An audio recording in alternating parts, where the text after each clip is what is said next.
Hello, I bring good tidings of great joy. GB News overtakes BBC for the first time. Barb, the Broadcasters Audience Research Board, a well-respected outfit with data used by broadcasters, advertisers and regulators, assessed the channel performance of GB News and the BBC, and this July they announced that GB News is more watched than BBC News. GB News has around 90,000 viewers daily, while BBC News trails at around 80,000. Yeah, and I'm taking no end of delight over this, and that's very sad. I used to work for the BBC, and it breaks my heart what has become of them. I'm granniopteryx. Please like this video. Yeah, it's a great video to like. Please share it. That does my channel a lot of good if you want to. And subscribe. Also, you can help me financially if you feel so inclined. All the links are in the description. Right, let's get on with talking about GB News and the BBC.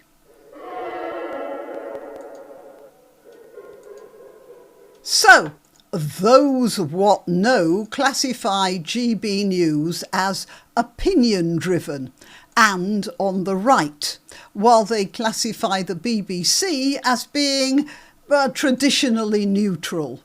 Well, I don't think it's as simple as that, and I don't think most of the people watching this video think it's as simple as that either. To my mind, it's not GB News that's opinion-driven. Well, not any more than the BBC. They're just as opinion-driven, although in the other direction. They call GB News right-wing, but the BBC lists so much to the left you could line up a row of eggs along the mainmast. Despite this, the BBC pretend their opinions are dispassionate reports and are not above making things up to support their narratives where they think it's necessary. And people are getting wise to that. Just think of all those allegations of sexual misconduct which the BBC cooked up against celebrities and politicians a few years ago. Interestingly, the celebrities and politicians so accused turned out not to be all that leftward leaning. Isn't that a strange coincidence? Now, let's see. Well, we've got this article here. GB News is now Britain's #1 news channel. I've had to put this into private view because you can't access any GB News page without, giving them a sample of your blood and some sort of a contract about turning over your soul to them. I don't remember exactly what it is. Media analysts say that GB News has become more popular with people on the right, but anyone with a few brain cells rattling about in their skulls would realise that the great British public aren't leaning to the right, they are leaning to the centre. It's just that the BBC and the self-appointed intellectual elite... Oh, I'm fed up of this, let's get rid of it. And the self-appointed intellectual elite of this country have moved the Overton window like they'd move a wardrobe sliding door to suit themselves. As Raphael Haidel-Mankou pointed out recently, after the Russian Revolution, the leaders and intellectuals of Soviet Russia were puzzled that the European proletariat hadn't been gripped by the revolution bug. It turned out the proletariat then were, as they are now, conservative with a small c and not interested in communism at all. The BBC has long been the go-to channel, yes, and I know I've told you I used to work for them and I was so proud when I got that job. And it was the channel that everybody... But then they had the monopoly, didn't they? Everyone went to the BBC because there wasn't anything else. Then there were some independent channels, but still, there were always... the independent channels, You know, it was one of those thoughts hanging in the air that the independent channels are a bit frivolous. The sort of thing you watch when you've had a tough day at work or been out the previous night for some hard drinking.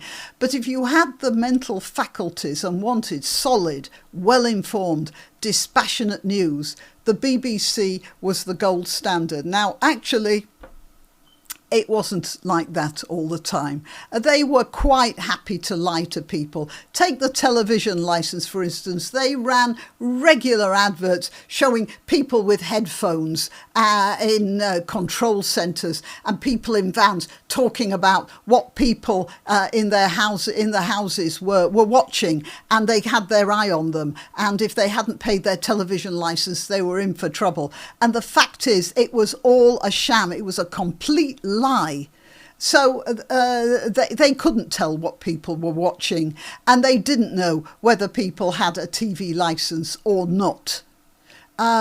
So yeah, they've always been liars, but we didn't know that. Anyway, in these times of better information, we are cognizant of these sorts of lies. Earlier on with those television detector van things, we didn't have the counter information. Now we do.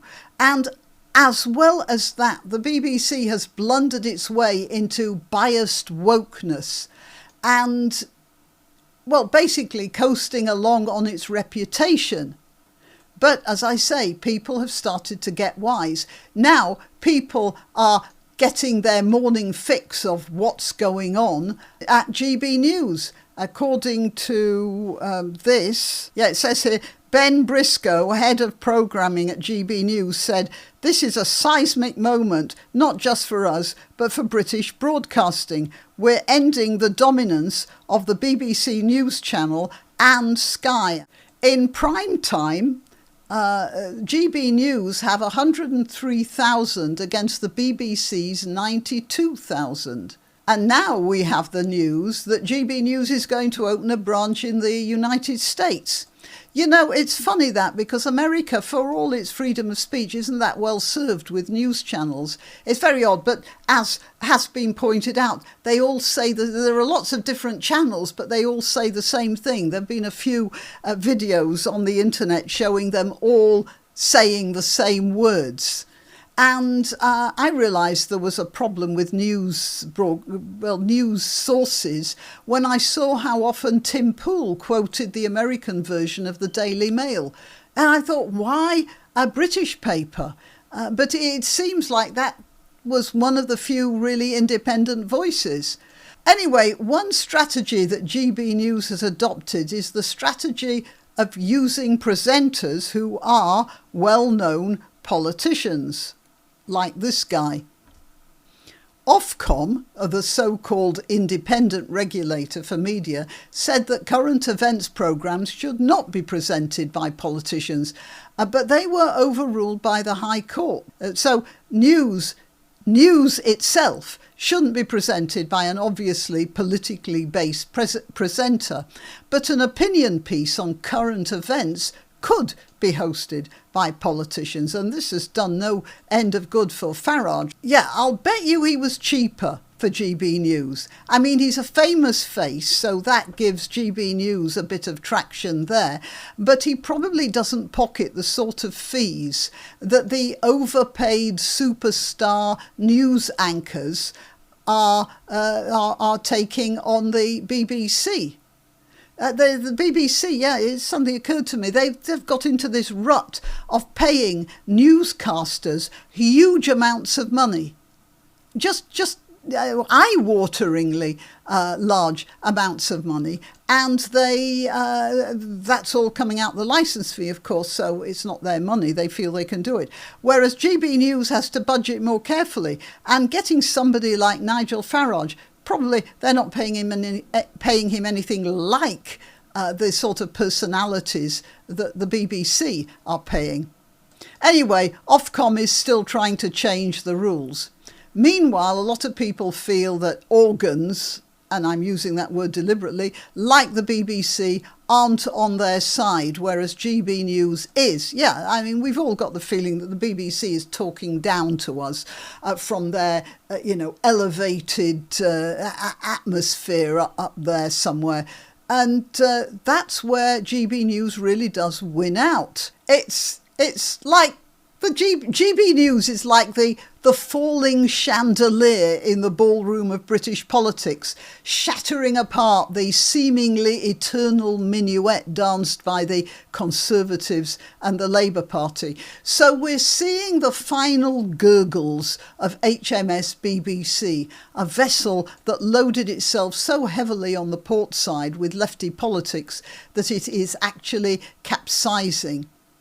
And at this point, I'm giving a shout out to Craig Houston. He made a video exposing a quite shocking communication from on high at the BBC.